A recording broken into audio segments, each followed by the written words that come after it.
Hjálpið okkur að byggja upp dreifikerfi samstöðvarinnar með því að læka síður samstöðvarinnar á YouTube og Facebook.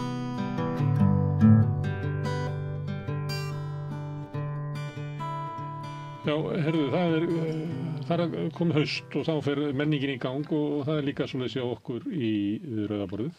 Hérna síðastliðin vetur að þá vorum við með svona tilraunir hvernig við ætlum að fjalla um listir, vorum með ýmsar tilraunir í sambandi við leiklist og svo vorum við að gera tilraunir með að fjalla um klassíska músík og við gerðum það með þeim hætti að ég fékk hjálparkokka með mér sem eru hérna núna, Sóley Smáradóttir og Sól Björnsdóttir sem eru að læra á fiðlu og píanó. Og við höfðum þann háttinn á að þið voru með mér, svo fengum við tónlistarfólk í heimsókn og við erum komin með hérna góðan hóp hér. Hérna er Matthildur Anna Gísladóttir, píanóleikari, Kolbeinn Ketilsson tenor og Kristinn Sigmundsson bassi. Ástæðan fyrir að þið eru hérna, þið vitið það náttúrulega, þið eru að fara alltaf tónleika hérna annað kvöld í salnum í Kópavogi. Já. Og ætlið bara að syngja, þið ætlið að syngja það sem eitthvað er skaman að syngja, eða ekki býst þið við? Jú, nennum nú ekki að syngja eitthvað reiðilegt. Nei, við erum ekki það. Það er hérna, nei, þetta á að vera söngskemmtun. Við erum með gott íslenskt prógram fyrir hlé. Það er eingöngu íslensk tónlist fyrir hlé. Og svo svona síðast alveg fyrir fréttir. Já, ég vil segja það, já. Engin grætur Íslending og svoleiðis. Já. Vitið þið hvað það er síðast alveg fyrir fréttir? Nei. Það var alltaf fyrir fréttir og ég held að sé reyndar ennþá að spilað. En það var mjög oft svona sönglag. Alltaf sönglag. Alltaf íslensk sönglag. Já, og var svona byggði á mikilvæg hefð sem er hér sem er í ljóðasöngi íslenskum, er það ekki? Jú. Er það sterk hérna hefði sem við höfum? Já, því miður þá er það svona minna sint heldur en það var, sko. Og við erum nú í svona smá svona... Já, fyrirparturinn af okkar prógram er þannig. Óður til íslensku söngbókarinnar. Já. Já, og reyna að viðhalda þessari hefð, þessari góðu, gömlu, fallugu hefð sem íslenska sönglægið er. Já. Okkur finnst það að dálítið svona undir högg að sækja. Þessu var nú yfirleitt vel tekið á mínu æskuheimili, það sé það alveg fyrir fréttir. Ég man einu sinni sagði mamma eitthvað svona að kemur einhver skakkfyrðingurinn að baula eitthvað. Já. Þannig að þið fannst ekki allt gott sem að koma þarna. Nei, en það væri það náttúrulega, sko. Mér sjálf sögur í mörgu fyrir. Já, og getur ekki öllum líka við allt, sko. En er þetta ákveðin svona... eins og við myndum kalla í bíóinu svona genr, er íslenska sönglagið eitthvað?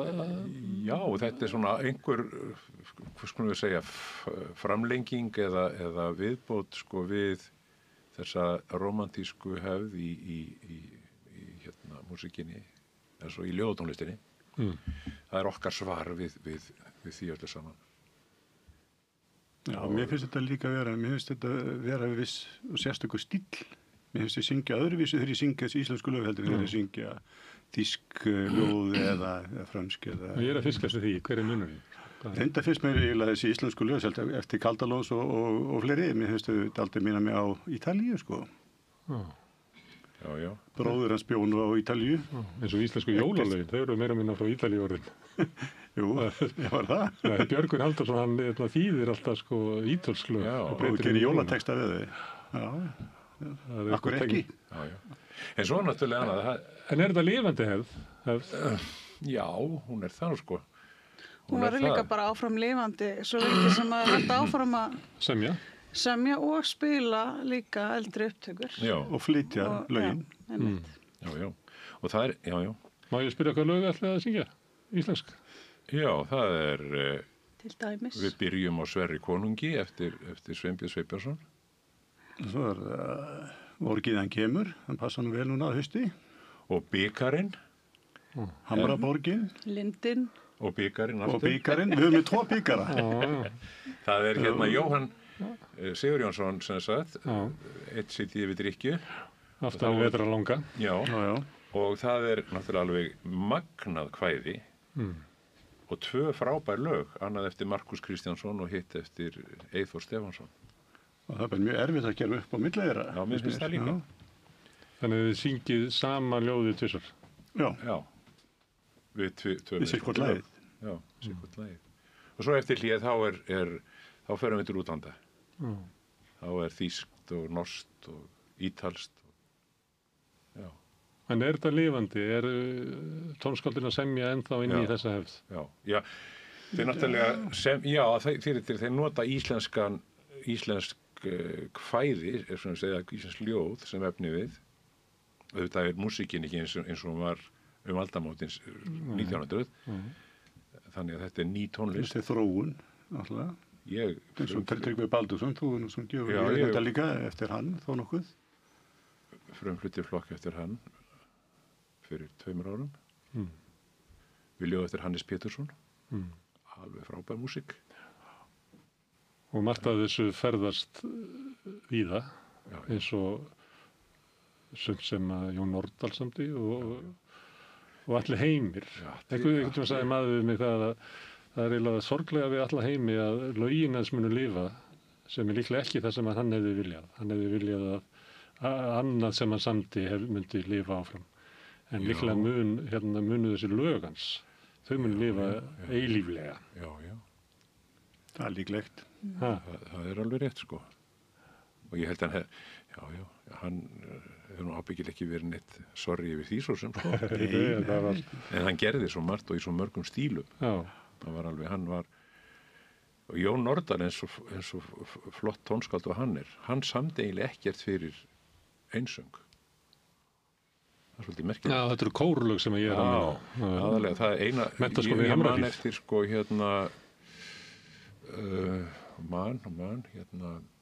hvert örstutt spor er eitthvað annar lag sem að ég man ekki eftir neina öðru sjálfur, sko. Sem að samið sem inn í leikrit. Já.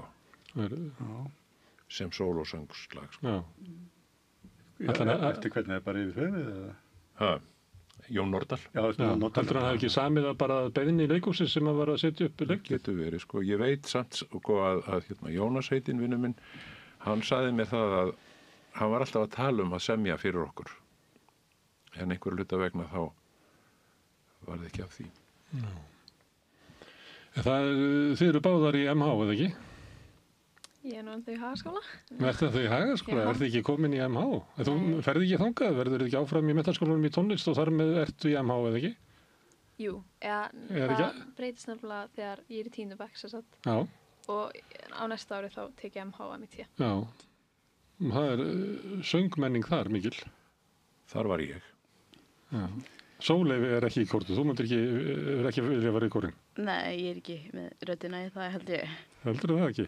Nei. Örugglega. Ekki að það verður. Aldrei vita. Ég held að reynda. Prófum nú eftir. En þú varst í þessu kór. Ég var í kórni á Þorgerði. Og það var örlega spór, eða ekki fyrir því? Jú, það má segja það. Mér var svona hendin á gólfi á kóraæfingu í Þorgerði. Það voru 3 eða 4 vinir mínir sem voru í kórnum og þeir vildi endilega fá mig í kórum. Mér fannst það alveg engan á þessu. Það var bara að hlusta á Bítlana og Rolling Stones og svo sko. En svo lendi ég þarna einhvers staðar inn á miðjugólfi fyrir framan Þorgerði og hún horfði þannig á mig að ég ætti að gera svo vel að fá mig sæti og svo réttum við nótnablað og síðan var það ekkert aftur snúið, sko. Já. Og hvað gerðist? Bara uppljómun. Hann blev bitt af basillin. Já, þetta var bara bitin af bakteríunni. Já, allt í einu bara þá ég get ekki lýst í öðruvísi heldur en sem einhvers konar opinberun. Bara að sitja þarna inn í þessum hljóm. Þessir vinir mínir og skólafélagar og sem bjuggu til þennan hljóm og svo fékk ég að prófa sjálfur hvernig það væri að passa inn í þennan hljóm. Og þá fór maður líka að hlusta allt öðruvísi. En þannig var það nú. Að heyra þína rödd inn í hljóm hinna. Já, en hún náttúrulega maður átti aldrei að skera sig úr, sko. Þá var manni sparkað og kórnulegir. Þannig að það var bara það var bara galdrar. Þannig þú átt eiginlega svona bara eins og fæðingarsögu í tónlistinni. Þannig það er eitt augnablik á fyrstu æfingu. Já. Þetta að segja það. Að ég að spyrja þessu, má ég spyrja þig, Kolbeinn, hvernig náði tónlistið þér? Já, það var nú mikið sungið á mínu heimili. Pabbi var óperusöngvari, lærði óperusöng á Ítalíu, Ketill Jensson. Hann hefði orðið 100 ára í gær. Og hann lærði á Ítalíu í 3 ár og hann var nú eiginlega bara, hann hafði sungið mikið og þeir bræður í Vogi í Skerjafirði. En hann var eiginlega svona sjómaður. En með þess að víst alveg fanta og var með alveg svakalega rödd og var í Kallakór Reykjavíkur og ég held að hann hafi bara verið meira bara það voru menn sem bara tóku sig saman og styrt hann til náms hvort sem hann vildið ekki einhvern veginn. Þorpið safnaði fyrir hún svo hann getið farið. Já, það má eiginlega segja það. Það var einhverjir og það gekk ágætlega og hann söng í Þjóðleikhúsinu í óperu og operettu en svo var nú ekki meira eiginlega úr því þess að það voru lítil tækifæri þar og hann kom í fjölskyldu og svo fór hann bara að meta fisk í staðinn fyrir að syngja. Og hætt að syngja? Hætt að syngja. Því þú sagðir áðan var víst með eins og þú hefur ekki heyrt hann syngja Jú, svo ég heyrði mig segja þetta en þetta heyrði ég hann oft taka rókur og syngja og það voru... Svona í baði? Nei, aldrei, en við svona sérstök tækifæri sem maður segir. Og maður hefur líka heyrt það frá svona eldra fólki sem að upplifa hann hélt marga tónleika í Gamla bíói og það voru margir sem hefðu bara spáðu honum miklum frama. Það hefur fallega rödd og háa og mikla sterkar rödd. Heldur að þið séu með líka rödd? Ég hef eitthvað úr því en þetta er náttúrulega allt blandast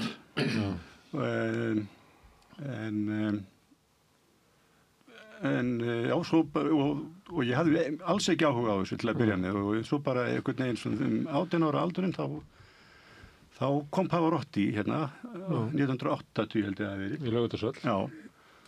Og þau voru að reyna að fá mig á frábærum tíma, Pavarotti á þeim 1980. Þá var það gessal á toppnum Alveg ótrúleg. Það voru æðislega tónleikar, djöfular. Ég nefndi ekki á, ég fór á einhverja poptónleika í staðinn. Man ekki hjá hvaða tónlist, hvaða hljómsveit það var, en... Kannski Stranglers eða eitthvað? Það var eitthvað svo gott ef það ekki, það var eitthvað svo leiðis. Svona 80 myndi ekki það? Það hefur sérlega verið Stranglers, það er rétt þeir. Rosalega flottur bassalegur. Já, það var ég man einu sinni, þá kom einn svona nögl, svona gítarnögl eða bassanögl fljúandi út úr sal og ég náði henni. Og ég hefði getað selt hana fyrir stórféð þarna. En ég fór ekki á Pavarotti, ég fór á Stranglers en svo hlustaði, þetta var tekið upp og svo hlustaði ég á upptöku af þessu útvarpinu bara nokkrum dögum seinna og þá bara, það var opinberun fyrir mig. Ég var að byrja að syngja, ég var í Vestlandsskólanum og var ég á Vestlandsskóla kórnum þá, eða hvort ég fór í hennu upp úr þessu, ég sennilega farið í kórinn eftir þetta. En það var bara alveg svakalegt og ég segi eins og Kristín, ég er ekki samur maður síðan. Svo fór maður að reyna að vita hvort maður getur sungið eitthvað svipað og það náttúrulega gekk nú svona, en maður gat náð einhverju, þannig að þar byrjaði þetta svolítið. En haldið ekki að Pavarotti hafi frelsað marga til tónlistar? Jú, þetta er náttúrulega ævintýrlegur maður. Alveg ótrúlega. Svo heyrði ég hann seinna í óperu í Vín þegar ég var að læra þar. En saga pappa eins, ef við erum að búa til svona smásögu, þá er þetta maður sem hefur mikla hæfileika og fer og lærir og getur allt. Það kemur í litla samfélagið sem eru lengi tækifæri og verður fyrir vonbröðum. Fæðist sonur sem fær þá verkefni í lífinu að láta drauma föðursins rætast. Jú, maður hefur lesið eitthvað svipað þetta svona. Það getur verið eftir Kristmann Guðmundsson eða eitthvað. Já, þetta er þetta að kaupa þetta í flugstöðum, þetta er þannig bók, Já. Ég vissum þetta, hann var stoltur af þér. Já, ég held það nú. Ég hef heyrt alltaf eftir á, þá var þegar ég var að byrja, hann dó með 94 og þá var ég svona að stiga með fyrstu skref í óperunni og hann náði að sjá mig í Prag, í Fidelio þar. og svo var ég að taka eitthvað upp og svona og svo hef ég hitt það svona seinna af því að hann var að fara svona til vina sinna og sína þeim svona dóma og eitthvað tónleikaskrár og svoleiðis þannig að hann þykir mjög vænt það. Kalla þeirri kynslóð sem að segja hann var ekkert að halda þess að mér sko, ekkert. Nei, svo spiltist ekki. Sennilega, hann hefði vitað hvað að ég var veikur fyrir. Herðu, mér finnst þetta skemmtilegt hérna, Matthildur, hvernig náði tónlistið þér? Já, bara svona svipa og hjá þeim það var bara mikið kolla, það var mikið sungið heima og spilað, pabbi minn spilaði á píanó og þegar ég var lítil stelpa, ég man að ég var 5 ára, þá kom ég man ekki hvað ég var allan mjög algjör lítil náta að tegja mig upp á hljómborðið og reyna eitthvað og svo stendur fyrir aftan mig maður að nafni Karl Billy og hann Billy hann var tíður gestur á heimilinu okkar og var í eiginlega öllum partíum á Miklubrautinni og þetta var svona þetta svona fyrstu minningar mínar af svona þessu mér langaði bara allt í spila, ég spila oft fjórand með pappa mínum og svo var ég bara sett í nám í tónmenntaskólanum Reykjavík og þannig þar byrjaði þetta allt saman. En Karl Billy var að spila svona í öldurhúsum og hann var alltaf í þessum hljómsveitum, eða ekki? Jú, svo var hann tónlistarstjóri Þjóðleikhússins og mamma mín var þar leikona, Anna Kristín Arngrímsdóttir og í raun og veru svona seinna meir áttaði mig á því sko af hverju ég vil spila með söngurum, af hverju ég vil vinna svona mikið söngurum að þá finnst mér að ég einhvern veginn að binda þetta svolítið saman svona leiklist og tónlist svona, það svona þetta var mjög með svona leiklistabakteríuna og svona þegar ég var unglingur og svona og þegar ég klára háskólan í London þá bara vissi ég að þetta var einhvern veginn, mér langaði bara að að helga mér, verða meðleikari sem einu sinni undirleikari. Jú, þar áður sko, las ég einhvers staðar í skrá aðstofamaður. Matthildur Anna Gísladóttir, Kolbeinn Kristinsson, Geitarsson og Kristinn Sigmundsson syngja, Matthildur Anna Gísladóttir aðstofar. Þetta var í fyrstu tónleikaskránum sko, gamla bíó 1908 eða 10 eitthvað svoleiðis sko. Það var það alltaf að meðleikarinn hann aðstóði alltaf svona til að halda söngurunum en hann alltaf gerir það líka þannig að það er ekki alveg út í hvað væru við á aðstóðar pianistans stundum í dag svolítið svona til þess að reyna að fela eða svona forðast all vandræði bara þá er sagt bara píanóleikari en þetta er svona sem er auðvitað alveg rétt þetta er að því þú ert píanóleikari sko. Já. Nei, ég meina nú það er líka þetta að vera ekkert að búa til eitthvað undirleikara dæmi sko. Það er ekki kallað það í skólanum, þú ferði í meðleik svoleið ekki? Já. Það er ekki kallað undirleikur. En allir þetta hafi ekki komið líka út af því að eins og og á að vera þá á náttúrulega í þessu tilfelli þá er svona meiri áherslu á það að píanistinn yfirgnæfi ekki söngvarann heldur sé með honum og taki þess að textinn og sönglina þarf kannski að vera eins svona ofan á þetta er líka kannski eitthvað svo leis og þú horfur á nótunar þá er sko sönglinar ofan á og svo er píanónotur undir þetta leika er undir stundum eins og Schubert skrifar hann skrifar svolítið myndmáli mikið í píanóleikin líka það er í rauninni, þetta verður eins og leikhús þetta er eins og álfakóngurinn geggjað, það er alveg hreint sko hesturinn á harða stökki og ég minna, það er bara hvert lagið á fætur öðru það sem hann bara máli fyrir ykkur að píanóleikarinn sé góður alveg svakal þetta er bara eins og að vera á sviði með leikmynd og í rauninni er þetta allt saman litlar óperur til þess að vera með góðan hljómsveitarstjóra í óperu það skiptir öllu máli hvernig manni tekst til í því á óperusviði. Má ég handa áfram hérna Sól, hvernig náði tónlistið þér? Já, ég bara man eftir því að ég söng bara frá því ég var lítil og Þannig að þetta fyndi að segja frá því ég hékk á snúrustur í garðinum hjá mér á Akureyri og bara söng, mér minna að það var þjóðsöngur Íslands eða bara eitthvað fáránlegt og þannig að mamma og pabbi náttúrulega voru bara við varum að setja inn í eitthvað tónlistunum og já. Og valdi píanóið? Já. Pabbi spilar píanóið ekki? Já. Hann er svona partíhæfur píanóleikari? Já, maður heyrði hann glamra eitthvað og maður var bara já. En síðan var náttúrulega töfrandi fyrir, þú veist, Akureyring eins og mig, þú veist, að fá Víking Heiðar til að spila. Hann kom þegar ég var bara lítil og maður var bara, ég man eftir tónleikana, þá sagði við mömmu bara, þú mátt aldrei leyfa mér að hætta að spila píanó, bara aldrei. Og það var bara, já. Þannig hann náði þér eins og Pavarotti náði sumum? Já. En Sóli, hvernig náði tónlisti þér? Manstu það ekki kannski? Nei, ég byrjaði rosalega ung. Manstu hvað ég var gömul? Ég man það ekki. 30 ára kannski? Já, og ég bara heyrt að mamma hafi spurt hvort mér langiði að fara á fiðlu og ég hafi sagt já. Og hún fór með mig inn í Suzuki og ég hætti ekki. Og ég er bara búin að vera föst með fiðlunni síðan þá. Ég man að þau var kannski svona 5 ára og það áttur eiginlega ekki dót nema fiðluna. Og ég held ég að einhvern veginn spurti að því hvað uppáhaldsdótið þitt og það var bara fiðlan og svo kom ekkert annað. Þannig að það var bara... Ég man eftir að hafa falið fiðluna fyrir vinur minn, ég sett hann undir sófa og það mátti enginn snerta hana en ég sjá hana. Minn bara mesti minjagripur er fiðlan. Já, það hrættum hennar. Ábært. Já. En svona að hlusta á, ég er nefnilega að spila Pavarotti fyrir Sóli stundum, sérstaklega svona á þessu tímabili, þegar hún er að spila eitthvað sem mér finnst ekki verið eins gott, þá sæki ég og vil spila Pavarotti til viðmiðunar, ef hún er haldið fram með einhver söngvari sem góður.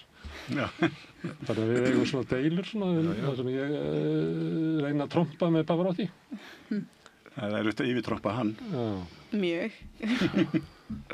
En það er, legum okkur aðeins að tala hann, er þetta svona bara einstök rödd? Hvað er þetta sem að meira segja ég fatt þetta sko? Já. Þetta sé gott. Það er bara, það var allt þarna. Já, allt svona, já, röddin var ótrúleg. Tæknin, hann er músikalst, altså söngtæknilegt undur. Þannig að þú verður ekkert varð við neina tækni, eða? Nei. Maður tekur eftir því það er alveg svona hvað hann syngur að sko, ef þú skoða vídeo á honum að þú sér, sko, andlitsdrættirni það verður aldrei neinar rökkur hér eða það er allt saman laust og bara áreynslu laust það bara flætti alveg upp úr hann. Þetta er svona blessaður maður.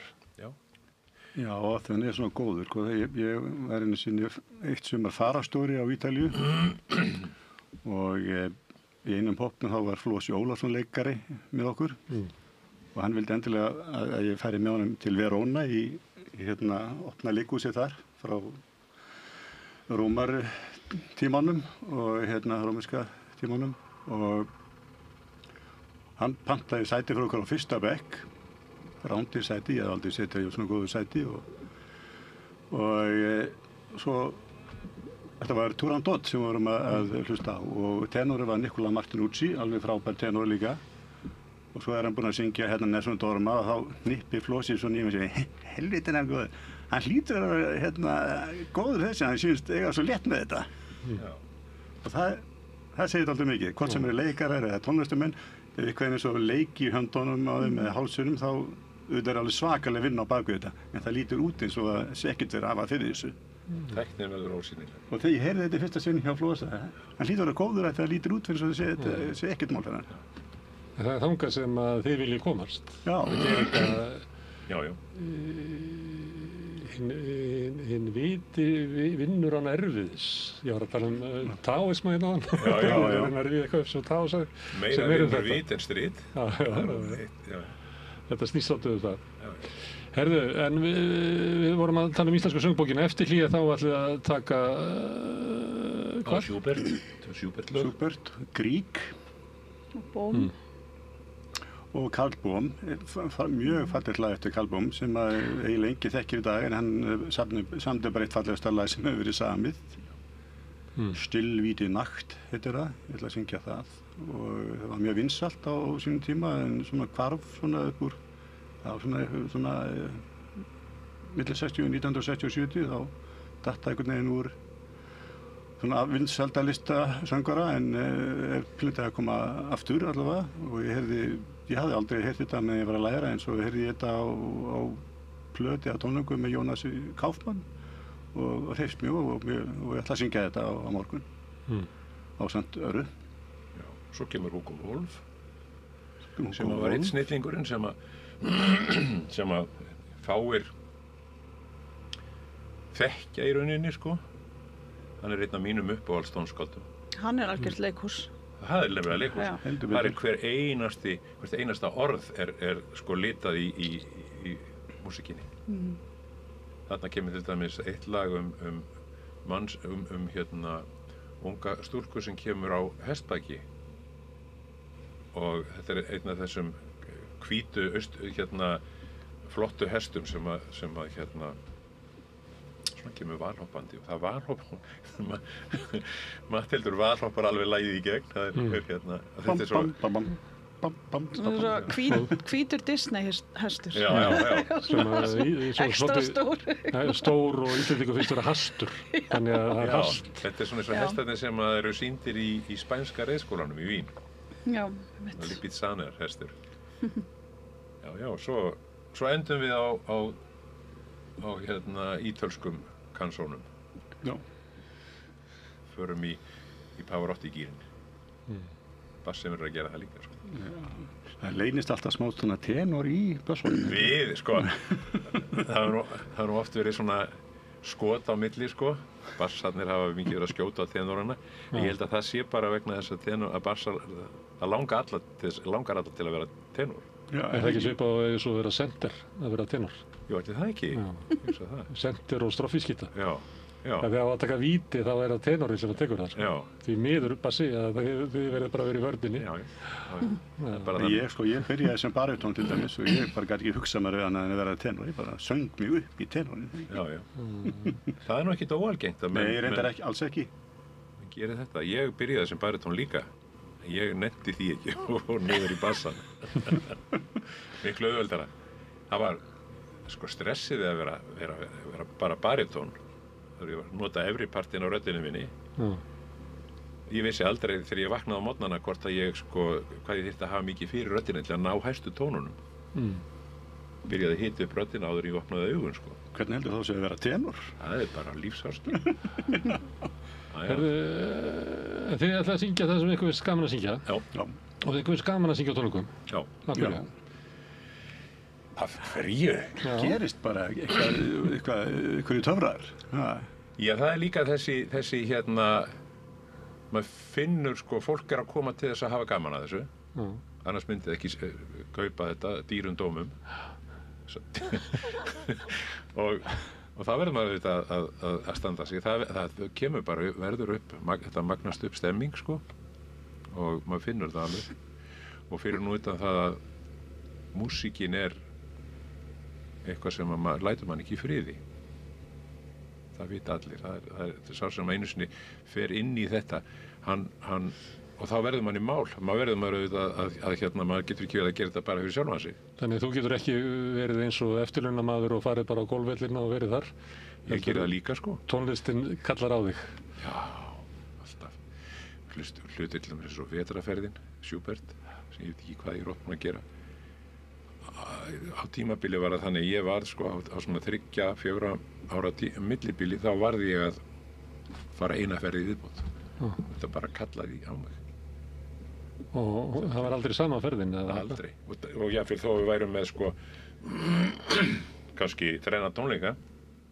engir 3 tónleikar voru eins af því þetta er svo tengt sálarlífinu og hvernig maður er upplagður og það er ábyggilega sama með ykkur sem að spili þetta er aldrei við getum aldrei gert þetta nákvæmlega eins af því þá það er augnablikið sem að skipta svo miklu máli svolítið happening sko og það er það sem getur verið svo gaman einmitt við tónleika það er eitthvað sem gerist það sem getur máli í augnablikinu að hafa áhorfendur já og líka þetta eitthvað, já og upplifað með þeim það er líka magnað sko hvað breytist mikið, maður getur æft hluti í tætlur og svo kemur maður og presenterar þetta fyrir fólk og þá er eins og það gerist eitthvað, það er eitthvað alveg nýtt, kemur ný víti í þetta. Það er ferlega gaman. Það er ekki það sem að þú varst með á æfingunni. Það er eitthvað bara plús, undirbúningurinn. það kemur önnur vít ofan á það. Við tölum um það bara í gær, þegar við vorum búin að æfa í gær, sko, ætlum að kannski að æfa þess í dag eða eitthvað.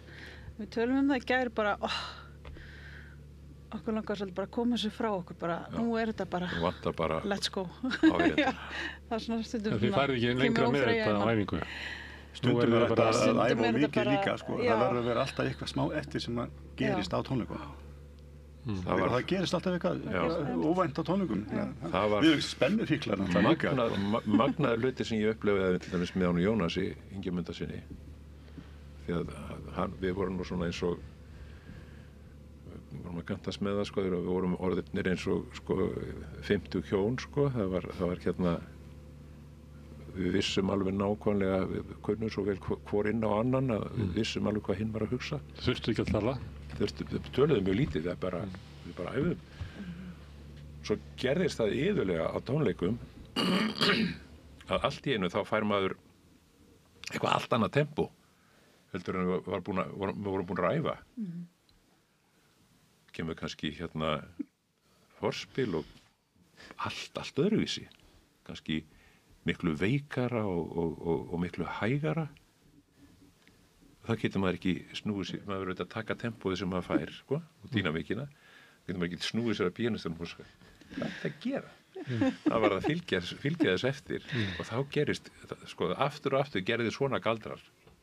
Hann var stríðinn svolítið, sko, hann hérna kom mér endalaust á óvart. Þannig að hann var að spila á þig. Spila á mig. Þú er ekki gert eins og ekki Stefánsson í den, þegar píanistinn hérna tók og hratt tempo í La Danza eftir Rossini. Það er mjög svona hratt lag. Þetta var aðeins svo hægt fyrir Stefán, þannig hann bætti og skipti úr textanum hægan. Og þá hægði píanistinn aðeins og svo náðu þessu aftur inn í textan. Já, það var líka okkur að kennt það, sko, að hérna ef við gerum mistök þá skulle ég kenna píanistunum ég lenti í því einu sinni með Víkingi að ég var að syngja lag eftir Hugo Wolf einmitt, svolítið flókið í svona rytmískt flókið og ég ruglaðist fór eitthvað út af og stoppaði og sagði svo fyrirgefiði hann ruglaðist, hann Víkingur ekki bara að byrja allur ég gleym ekki svipnum á honum að hann var ekki fallegt þegnar á sem ég fekk Sól, kannastu við þetta að maður er eiginlega bestur á tónleikum? Já, svo sannlega. Eða hefur þú verið á tónleikum og hugsað hérna, það var eiginlega betra á æfingunni í gær? Eða kemur alltaf eitthvað til viðbótar á tónleikum? Sko það er alltaf eitthvað öðruvísi á tónleikum, finnst mér persónulega. Bara, það er oft töfrar sem gerast. Bara, maður finnur, þú veist, að tala um manneskju að spila. Já. Þú veist, það var píanokeppni daginn og ég mætti hjá mörgum masterclassum hjá nemendum og horfði síðan á þau spila á tónleikum. Já. Og ég hef aldrei séð annað eins. Það var bara eins og það gerðist eitthvað ótrúlega mikið en samt lítið. Þú veist, bara einhverjir töfrar sem höfðu áður ekki átt sér stað. Þú veist, bara, ég held að sé líka bara svona að finna adrenalín, stressið, allir í salnum, þú veist, ef þetta er góður salur líka, þá er í salnum í Kópavogi. Og Það sem að þau verður. Það sem við verðum á morgun. Já. En getur þetta ekki farið þá líka í yfirstrikið ef þetta er svona adrenalínið og allt saman og augnablikið komið og þá verður eitthvað töfrastund en svo stundum er bara ómikil spenna þannig að þú bara missir taktin eins og Kristinn. Maður sé náttúrulega oft og ég tengi mig mikið þegar fólk er bara fattaru. Það verður lent í því? Já. Og ég held að... Áttu bara vonda tónleika? Já. Og hvað gerir maður þá? Bara verður maður bara býta vexlinn og halda áfram. Þannig ekki hættu við að maður Já. En maður verður bara ennþá stressaður þá næst, ekki? Það verður bara betra og betra. Undirbýs, þetta er mjög mikið Eftir því sem maður gerir þetta oftar. Ef maður er, sko, það er bara þannig ef maður er vel undirbúinn sem maður á alltaf að vera þá ekkert sem getur breyst nema maður breyti því sjálfur. Það að segja að þá það bara, þá eitthvað í hausnum á manni sem eyðileggur. Já, en svo á fólk náttúrulega dálítið mjög sjönd hvernig það getur dílað við stress, sko, hvernig ég veit príðsöngvara sem bara hætti að syngja og svo stressaður hann bara gat ekki að fara inn á svið. En sko, bara svitaköst og... En það líka þetta, sko, ef allt, hvað segir maður, öll skilyrði eru 100%, með góða hljómsveit, góðan dýrigent eða góðan píanista og þú ert alveg 100% veist nákvæmlega hvað það gera, þá á ekkert að geta klikkað. Það mesta stressið alltaf þegar maður fer í, sko, þegar ég var að syngja í gamla daga með kannski hljómsveitum sem voru ekkert allt og góðar og hljómsveitastjórun sem að önduðu ekki með okkur og svona, sko, að þá var maður alltaf svona á tánum, sko, hvað gerist, maður vissi aldrei við hverju maður mátti búast við upp úr gryfjunni. Svo lendi í því að syngja á Metropolitan í fyrsta skipti á ævinni og þá hefði maður getað ímyndað sér að það væri nú sko bara eitthvað mega stress en það var bara eins og að labba niður Laugaveginn, sko. James Levine að stjórna og þessi súper hljómsveit, þá var þetta bara það var ekkert óöryggi. En minnst einhver talað adrenalín eins og þessi gott að hafa smá stress og svona það verður allt allt öruggt að ég ætla að segja þetta í biblíunni að þegar óttustu ekkert að þá kom allt yfir okkur. Já, heimir. Þannig ef maður er alveg tilhört að vera alveg pottþétt þá gerir maður mistök. Já, mér finnst bara óþægilegt að vera ekki stressuð. Það verður vera smá stress. Aðeins. Mér finnst alltaf svona, svo þegar maður er komin á staðinn, þá svona rjallast að manni og...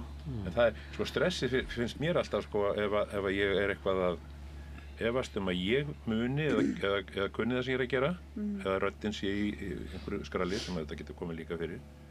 En ef allt í kringum hann stemmir, ef allt í kringum hann er engir fullir sviðsmenn til dæmis eins og kemur fyrir í Þýskalandi, þeir detta alltaf í það í pásunum, sko, og svo gerast alls konar slys eftir hlé. Það er líka ákveðin stressvaldur. Þú veist, maður þarf að hafa áhyggjur af hlutum sem ekkert í manns eigin valdi. Hvort er þetta að láta skipið síga niður á villari tíma? Já, til dæmis. Eða þá þegar að alls konar svona sem maður sé. Það er líka til, sko, svona, þegar menn koma upp, sko, í lyftu. Man eftir einni sýningu í Vísbaden þegar ég var að syngja þar, sko, það var Don Carlo og við vorum tilbúin á neðri pallinum sem sagt. Það var þannig að það er svona eins og svona herbergi í rauninni, efsti pallurinn á þessu og það er það sem gerist á undan. Svo það var svolítið flott, sko, leikmynd, svo kemur leikmyndin upp og þá kemur herbergið undir og þá var þetta komið á tveimur hæðum. En það var einhver snillingurinn sem ítti á vitleysan takkað, þannig að við komum, sko, það er svona, við sáum, sko, út í sal, það var ekki meira en það. Afgangurinn þetta var bara svona. Sunguði svona bara? Já. Og svo, ég myndi nú að hafa verið stoppuð sýningin, eða þegar þungir hlutir, kannski leikmynd, sko, losna og detta niður á sviðið, stór hættulegt, sko. Það talaði það að óperusvið sé með hættulegustu vinnustöðum sem til eru, sko. Ég minni mig á söguna Ljós Lesak í Lófangurinn. Í lokin á hann að stíga upp á svan sem hefur síðan á flýtinni burtu. Þegar þeir byrjaði að toga svaninn og snemma, þannig að hann náði ekki að stíga upp í hann og þá hrópaði hann, hvenær kemur næsti svanur? Já, það er gott. Svo bara strætó. Það þurfti að stoppa sýninguna og fór til að leið. En það er með stressið og svona, Sóley, ég hef farið marga tónleika með þér og þú varst bara mjög ung og þá fattaði maður eiginlega að það var alltaf besta útgáfan á, því maður hlustaði þau náttúrulega að æfa sig, það var alltaf eitthvað sem maður fekk ekstra á tónleikunum. Þegar ég spila? Já. Það er alltaf bara besta útgáfan þar. Ég kannast ekki við það. Það finnst þér alltaf eins og geti gert betur? Já. Ertu með svona ritskoðara inn í þér? Alveg bara þann stærsta, held ég. Síðan hjálpar ekki að vera með stressaðan kennara, sko. Því kennarinn fylgir mér alveg þangað til á síðustu sekundu út á svið. Þannig að þeir allir koma eftir og segja rosalega var þetta fallegt hjá þér og þá hugsað þú, þetta hefði nú getað verið betur. Já. Líka bara ef ég veit að ég hafi ekki staðið mig nógu vel og einhver kemur að segja þetta hafi verið flott, þá mér finnst það bara eiginlega verra. En ef þú veist alltaf að þetta getur orðið betur, þá náttúrulega aldrei nógu gott. Nei, já, ég þarf auðvitað líka bara að læra að vinna þátt inn á það, en ég held að það muni taka tíma. Kannið þið við þetta? Já, þetta nefnilega svolítið gott, sko. Að akkurat það að þó maður hafi gaman að þessu og þetta gangi vel, þá þarf maður alltaf að hafa það í huga að þetta getur orðið betra. Og maður ekki að keppa við kollegan endilega að syngja betur heldur en hann til dæmis eða einhver annar heldur að keppa við sjálfan sig, að vera betri á morgun heldur ég var í dag. Eins og í golfinu. eins og Amerikanarnir segja, sko, you're only as good as your last performance. Ég líka upplefa það sem svona öðvögt að maður gerir sér ekki grein fyrir því alveg sjálfur hvort að maður hafi verið góður eða ekki. Það getur verið að maður hefði, þetta var ekkert, þetta var ómögulegt hjá mér og svo kemur fólk til mig og segja, þetta var bara besta sýningin og svo öfugt, sko. Sem fylgir við líklega góður og þá kemur fólk með þannig svipi. Sem fylgir við líklega að reyna að komast að brúninni að þá ertu náttúrulega aldrei viss. Þetta eins og við bara í öllu, að finna þetta jafnvægi. Þegar ég að kenna þá reyni ég að predika þetta aldrei. Þetta er bara eins og í lífinu og öllu bara náttúrunni. Þetta er bara jafnvægi. Mátuleg stress, ekki mikið. Mátuleg spenna, ekki mikið. Það er það sem við erum að díla við bara á hverju sekúndu eiginlega þegar við erum að syngja, ekki að yfirgera eitthvað sem þá skemmum við. Þetta skiptir máli þetta jafnvægi að þetta er list augnabliksins, þetta er bara í þessu augnabliki. Og þetta er líka, já, og akkurat, og þetta er svona líka tjáskipti, má segja, kommunikasjón, einhvers konar, sko, við þá sem eru út í sal, við erum alltaf að tala við hvern og einn, sko, þetta er ekki einhver hópur, þetta er sko safn af einstaklingum. Tala við marga í einu en enganlega við hvern. Já, það er þannig, sko. Þannig upplifir það með þegar tónleikar eru stórkostlegir. Þegar maður situr á tónleikum sjálfur, sko. Þá upplifir maður að segja að gera það fyrir mig einan. Já, maður er ekkert að hugsa um það hvað honum finnst við gera. En það gerir það ekki á öllu tónleikum. Ekki hjá mér allavega. Að það er ég upplifi að þú sett að syngja bara eiginlega fyrir mig. Nei, kannski ekki. Það er þegar þú ert ótrúlega góður að þá allt eru detti inn í þig einhvern veginn. Já. En svo er það líka þetta, þín skynjun á tónleikunum, hún er algjörlega óháð því hvernig öðrum finnst. Hvað öðrum finnst. Þess vegna finnst mér að vera svo gott ráð gegn sviðskrekk eða svoleiðis einhverju. Að ímynda sér það að maður sé bara að syngja fyrir að spila fyrir einhvern einn. Það gæti verið 4000 manns þess vegna, en það eru 4000 einstaklingar. En ekki einhvern svona súpergrúppa sem ætlar að ná sér niður að manni. Það er bara ekki þannig, sko. Og tónlistin, hún rúmast í einu mannshjarta, hún rúmast ekki í einhverju heild. Þannig hún flyst á þessum level, einstaklingar. Það finnst mér vera svo... Útrúið fenomen bara. Já. Og þetta verður líka svo persónulegt, þetta verður svo skemmtilegt í rauninni, maður hugsa þetta svona, finnst mér. Það ljóðasöngur, hann er mjög fínlegur, hann er ljóð og þetta er fínlegt. Þið hafið sungið mikið í óperuhúsum, sem er eiginlega svona stærsta formið. Já. Þessna er svo gaman líka. Bara allt þetta lið í kringum það, þetta er bara verksmiður. Eitt leggur í keðjunni, sko. En þessna er það svo gefandi líka að vera bara einn með píanista og þá ert þú bara þinn leikstjóri, hljómsveitarstjóri og þá verður bara við tvö að gera eitthvað gott og fallegt eins vel og við getum. Það er svona intímt, sko, en eins og Kristján var að segja á hann, það er svo margt sem maður ræður ekki við í óperunni, það er svo margt sem maður getur eyðilagt fyrir manni, eins og margt sem getur hjálpað manni og ýtt undir og borið mann uppi, þá er það svo margt sem getur líka skemmt og þá verður maður dálítið svona, þetta var nú leiðilegt, sko. Þess vegna er svo gott að geta svona aðeins farið í hitt líka. og það verður meira og meira gefandi fyrst mér. Sko ég segi fyrir mig, þó ég sé búin að eyða 99% af minni starfsæfi sem óperusöngvari, það hefði ég helst af öllu vilja vera bara í ljóðunum, eingöngu. Af því þar maður líka, já eins og þú segir sko. Það bara ekki peningur í því, Kristinn. Það ekki peningur. Dieter Fisk sagði þetta einmitt líka. Hann varð að fara að syngja óperu líka til þess að hafa ofan í sjúga á. Já, það bara þannig. Og eins og þetta hérna, ég meina, nú orðið svo dýrt að leigja þessa sali sem að tónleika fara fram. Að við þurfum að selja svona 50 miða á svona hóflegu verði, skulum við segja. Bara til þess að ná núllpunktinum sko. Eftir það kemur eitthvað smávegis inn og það þá fyrir einhverjum 4-5 pítsum og núllpunkturinn bara salurinn og það ekki launin ykkar. Nei, núllpunkturinn bara það eftir þetta ekki há tímalaun. Þá erum við búin að borga sko salarleiguna. Þannig að þetta er mikil hugsjónastarfsemi hjá okkur og þetta eins og að halda við þessari hefð. Þetta maður ekki að þessu peninga. Ég átt að fara í tannlækningar eða lögfræði eða eitthvað. Sóley að hugsa að fara í lögfræði. Já. Og vill pyrra pappa sín og segja alltaf að fara í lögfræði. Ég byrjaði í lögfræði. Já. Ég var rúmt ár. Já.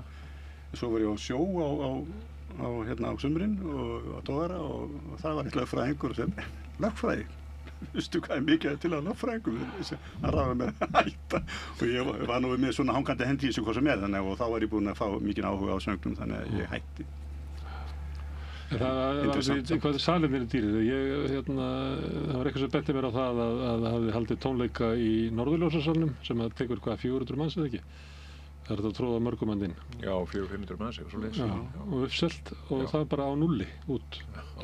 Þú veist, þannig að ef salir er svo dýr að það er bara uppselti tónleikar skilja engu, þá er eitthvað skakt orðið í þessu. Það hlýtur að vera, já. Og svo er alls konar auka, sko, semur kannski ákveðna salarleigu. 30 skall að flytja flygilinn. Já, bara að fara með nokkra metra yfir sko, á sléttugólfi og upp á þetta svið.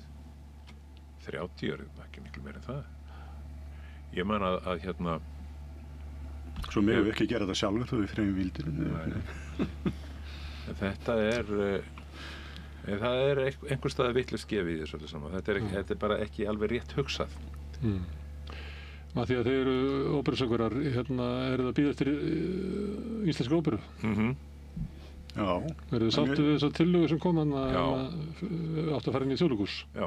Þetta er mjög spennandi tímar, mest spennandi tímar heldur bara í íslensku óperu. Ég held að tónlistarsögu bara í nú sko, ég tala og flestir okkar held ég höfum talað fyrir því að þetta sameinist allt saman, Þjóðleikhúsið, óperan, symfónían, ballettin, það sé allt undir sama hatti, eins og þetta er rekið í öllum sambærilegum samfélögum til dæmis í Þýskalandi og já, ég meina af samfélögum af svipari stærð, svona þessar borgaróperur þá. Þannig þá verið symfónían að spila undir óperunni, það verið samanhljómsveitin. Það verið hluti af hennar kannski starfsskyldu. Það fyrir ekki að spila með. Já, ég með það þarf auðvitað eitthvað að gera til þess að koma til móts við þá, þannig að það verið ekki allt og mikil vinnuskylda, sjálfst þarf að ráða fleiri. En þannig þekkjum við þetta annars staðar, sko, í staðinn fyrir að vera með endalausa sko, yfirbyggingu og endalausar margar yfirbyggingar margar alls konar kostnaðarliði. Ég er mjög spenntur fyrir þessu. Svo þurfum við náttúrulega nýtt óperuhús og danshús, því að hann nefndi nú dans líka, það er talað um það að byggja danshús. Það er mikil innviða skuld í listinni. Mjög.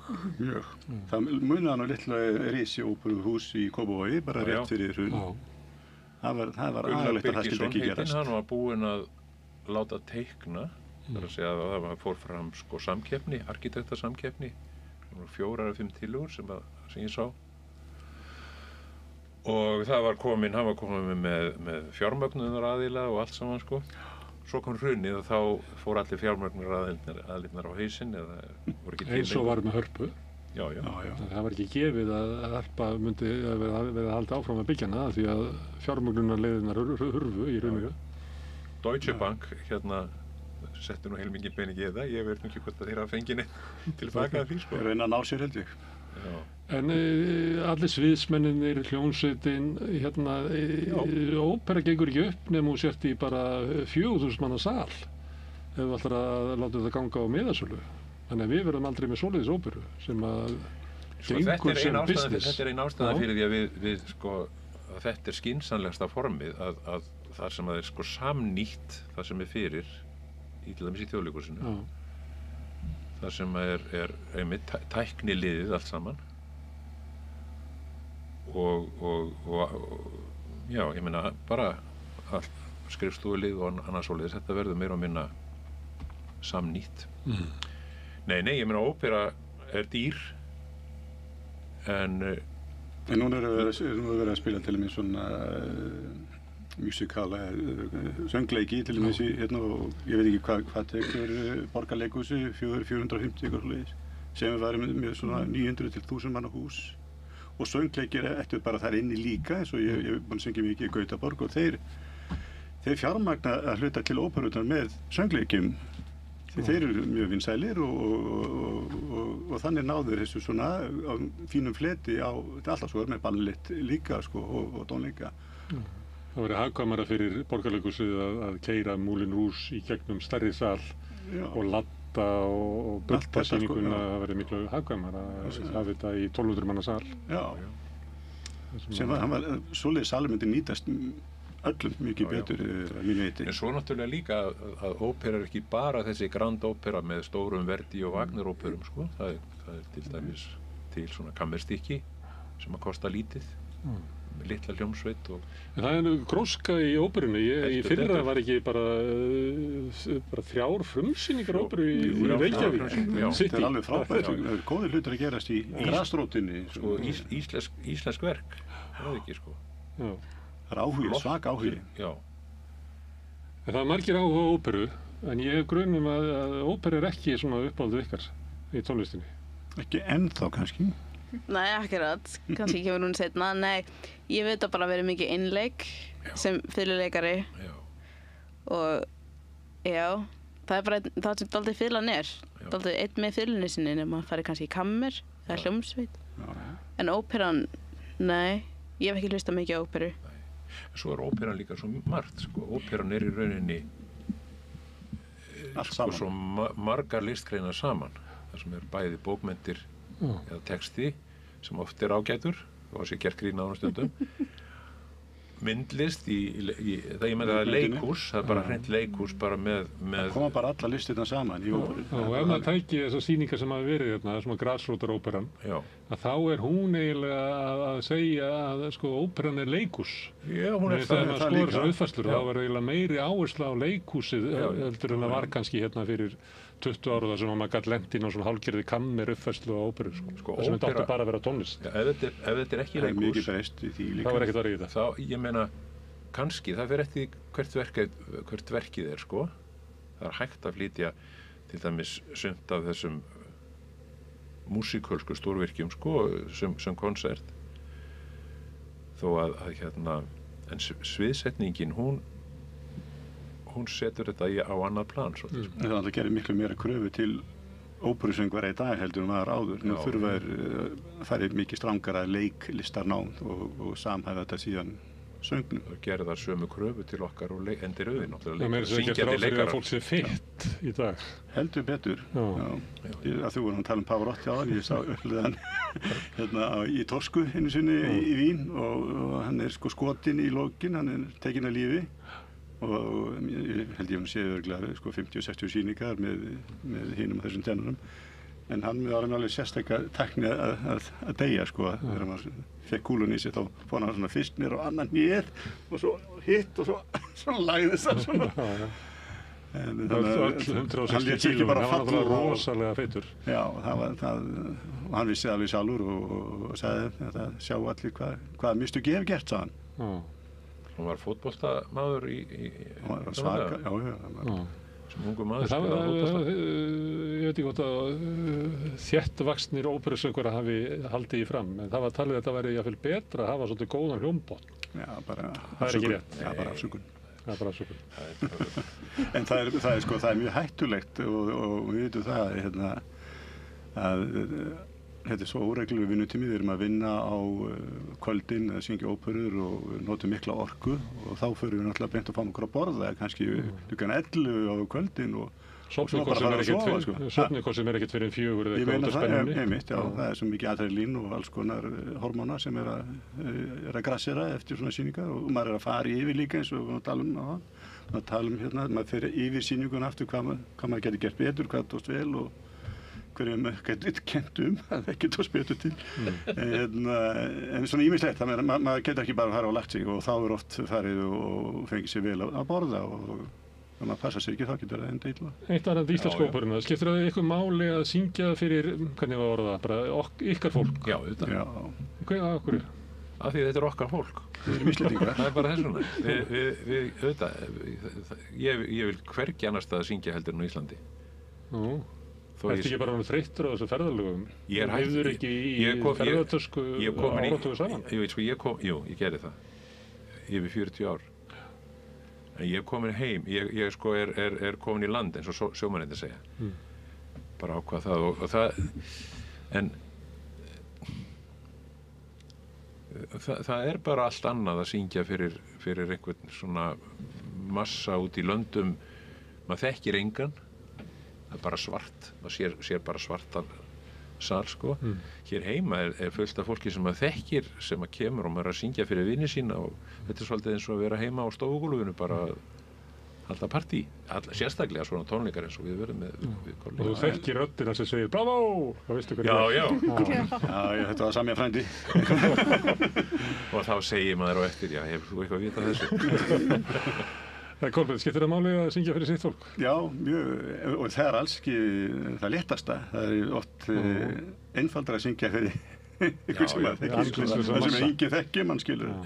En þannig að maður er svona aðeins spenntari finnst mér að syngja fyrir Íslendinga heldur en að þau sennilega vegna sem maður vil gera sérstaklega vel, held ég, sko.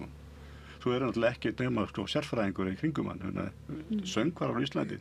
Það er annar maður, söngvari, sönglærður. Þannig að þetta er ekki grín að fara þarna upp á svið og syngja. En þú vilt að óperan komist á legg og þú vilt taka þátt í sýningu þar? Já, ég verð ekki náttúrulega gamall. Þú ert ekkert gamall, Kolbeinn. Nei, ég er náttúrulega eldrist eins og aðrir. Kristinn, ert þú orðinn og gamall? Ég?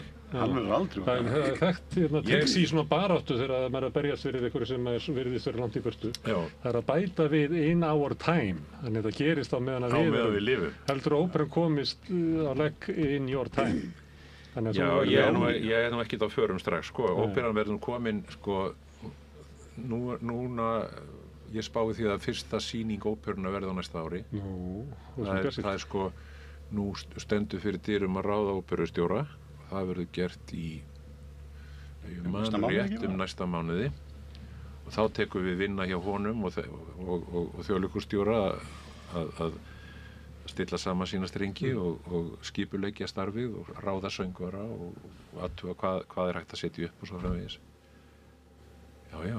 Spennandi tímar. Hvað myndu þið vilja að yrði fyrsta uppfærslan? Já, það getur varað mann við þessari spurningu. Það kemur með eina auka spurningu með þeirra að hugsa. Munið þeirra var sett upp á Íslandi styttri útgáfa á Niflungaringnum. Hálringurinn? Já. Hálringurinn. Varst þú í því? Nei, ég sá það bara. Það var mjög flott. Ég sá það ekki heldur. Ég meina, ég sá það ekki. Finnst ykkur að við ættum að setja þetta upp aftur? Já, ég hef reynda tekið þátt í svona styttri útgáfu? Já. Ég held að íslenska útgáfa væri svona sérstök. Já, það var gert hvað Loriot sem gerði svona fólk með blessun vagnarættarinnar. Já, gerði það og það var samt ekki eins svona sviðsett eins og það var í Þjóðleikhúsinu. Það held ég bara haldið verið gert, en þetta er svona hálf sviðsett heitur og meira svona í Léttari.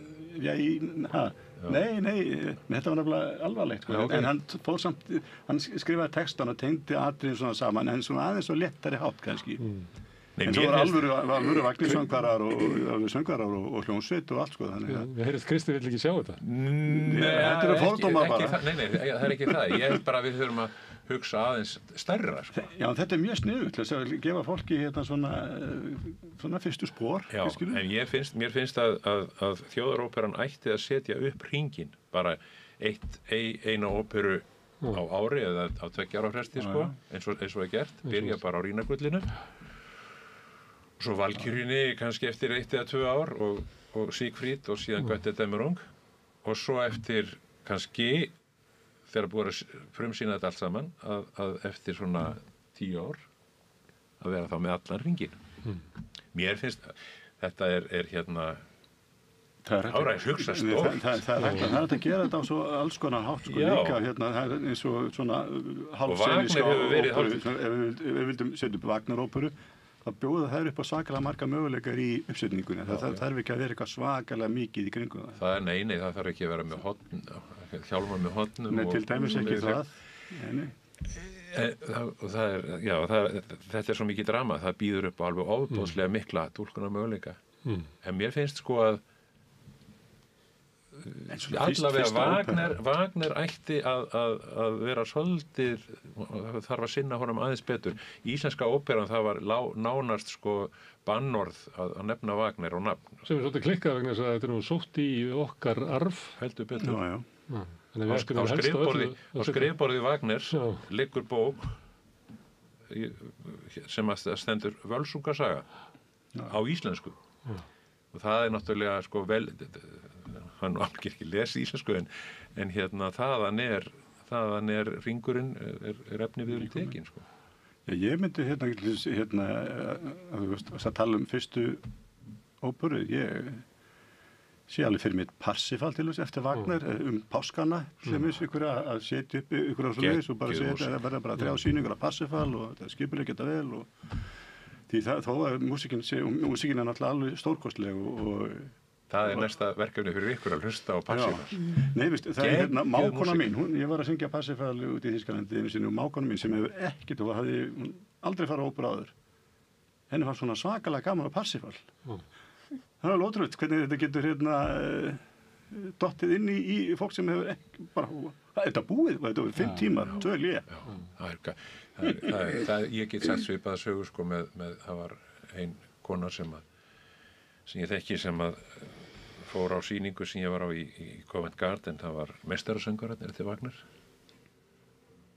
og ég segi við hana á leiðinni í óperuna, ég var samferðinni í óperuna og ég sagði sko, þú gerir þig grein fyrir því, þetta er svona 5 klukkutíma sýning. Hún alveg náfölnaði 5 tímar. Fyrsti þátturinn er svona 2 tímar svoleiðis. Og ég móðgast ekki þó að þú farir út í fyrsta hliði. Svo fara þau á sýninguna og eftir sýninguna þá sagði hún akkurat þetta sko. Þetta er ekki hug að fara. Ég var alveg hissa, ég held þetta væri búið strax. Það er líka þessi galdur hjá Wagner, þessi leitmótíf sem hann er alltaf með að minna á hitt og þetta sko, sem maður er svekkt og þetta er búið sko. Það er málið sko. Þetta er bara vel hefnað. Það þarf að fá, ungt fólk þarf að fá að upplifa þetta eins og á að gera. Ég oft upplifa það að óperan eigin fyrir, svo þegar fólk er í boði og fer og sér sýninguna þá bara, wow. Stórkostu upplifun. Sól, hlustaðu þú óperu? Nei. Myndu frekar kjósa að fara á sinfóníutónleika? Já. Þegar þessi þáttur verður sendur út þá er ríklega búnir mjög fínir tónleikar af sinfóníunni. Hún það er verið að flytja Daniel Bjarnason verið að stjórna eigin verki og svo er fiðlukonsert Tchaikovsky. Píanókonsert Tchaikovsky, horfðu á þig og sagði fiðlukonsert. Er það ekki eitthvað sem erst þú búin að reyna við hann? Nei, reyndar ekki. Hvað er það svona svolítið fullorðis eða? Já, þetta er bara alveg bang koncept, sko. Þú ert á leiðinni þangað, ekki? Jú, já. Svo sannlega. Svo eru þið með tónleika á morgun á föstudagskvöldi? Já. Og svo Kammermusikklúbburinn, hann er að byrja núna á sunnudaginn. Og byrjar með fínu prógrami á tónskátu sem eiga afmæli. Ravel er 150 ára ef hann hefði lifað. og Arvo Part svo. Já. Þannig hann fyrir hlé og Ravel reyndar líka fyrir hlé og líka eftir hlé. Þannig það margt að gera, þú alltaf að byrja sko. Og svo ætlum við að fara út á land líka. Við ætlum ekki að gleyma landsbyggðinni sko. Þetta verður hringinn. Já, svona hálfan hring. Þetta helgina 4. og 5. október. Það sleppur ekkert kvikmynd á Dalvík og Á Dalvík? Á Dalvík, já. Það bara eitt besta tónlistarhús á landinu. Salur, alveg svakalega góður salur að syngja og spila í. Og svo verðum við miðgar í daginn eftir í Skagafirði. Sem nú svona einsögslags. Já, við erum mjög spenntir og stressaði fyrir því. Það eins gott að standa sig þegar skagfirsku raddirnar mæta. Skagfirsku teinararnir koma. Já. Er það raunverulegt að þeir séu góða raddir í Skagafirði? Er það raunverulegt? Já. Eða er það kúltúr sem að... Það er sjálfsagt sko. Fóru tekja kannski. Já. Ég hefði einhverja svona teóri akkur þetta væri svona að úr kaþólskunni það þurfti gott söngfólk að vera og hólar í Hjaltadal eru náttúrulega bara rétt hjá. Þannig að það var eitthvað sem kom með þetta. Það væri mjög góða söngrættir sunnan í kringu Skálholt og Suðurlandi og svo var þarna í Skagafirðinu. Ég hef aldrei hugsað þetta en þetta það er kannski eitthvað til í þessu. Herðu, kæra þakki fyrir að koma hingað og spjalla við okkur. Takk fyrir að fá okkur. Takk fyrir. Mathildur, Kolbeinn og Kristinn. Og takk fyrir að koma hingað, Sóley og Sól. Við ætlum að halda þessu áfram eitthvað að fá gesti, eða ekki? Jú. Herðu, þannig verður það í vetur hjá okkur hérna við Rauðaborði. Ég þakka ykkur öllum kærlega fyrir. Gaman að heyra meiri í þessum ungu stúlkum. Það kemur svona þegar það líða veturinn.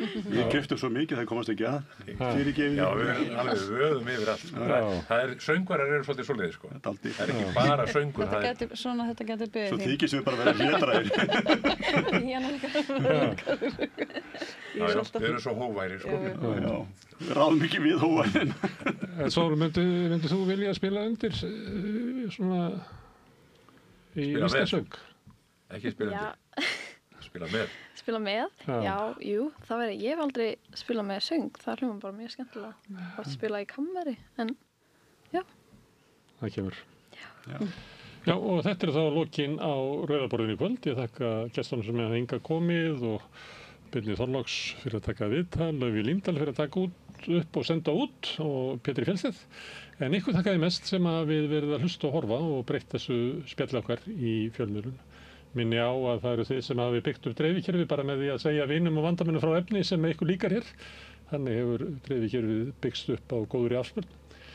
Þið getið bent fólki á að það með finna efni okkar á Facebook, á YouTube, í öllum hláðarsveitum, í útvarpinu á 89,1 á Stórhöfuðborgarsvæðinu. Það má líka sækja þær útvarpsendingar á spilarinn á netinu, spilarinn.is. En svo er spilarinn líka app sem má hlaða niður í símann og hlusta á samstöðuna og allar íslenskar útvarpsstöðvar, hvað sem er í heiminum, það sem er net á annað borð. Við erum komin í sjónvarpið til þeirra sem er svo heppin að skipta við fjarskiptafyrirtæki Símann, sem er nú flestir. Þar er við nú með 5 á fjarstýringunni, kannski ég veit ekki, menn önnur fjarskiptafyrirtæki bjóða sínum viðskiptunum líka upp á efni frá samstöðinni sem er 24 tíma sólarhring, 7 daga vikunnar, allan ársins hring, samfélagsumræða og fréttir við þetta Rauða borð og í öðru þáttum samstöðunar. Það sem að drífur samstöðuna áfram er sá hluti áhorfenda og áheyrenda sem hafa gerst áskrifendur, fólk sem að veit að samstöðun er mikilvægur þáttur í lýðræðislegu samfélagi og verður ekki til nema með stuðningi almennings. Ef þú vilt slást í þann hóp bakhjarla samstöðurinnar þá getur þú farið inn á samstöðun.is, það er en appur sem ástendur áskrift. Það getur þú skráðið fyrir grunnáskriftinni sem er 2.750 krónur, þú mátt borga meira þú vilt og þeir sem að kjósið geti látið áskriftina renna sem félagsgjöldin í Alþýðufélagið, en það er einmitt Alþýðufélagið sem á og rekur samstöðuna. En þetta er komið gott hjá okkur í bíli hér á morgun á föstudegi verður klukkan 4 í eftirmiddaginn.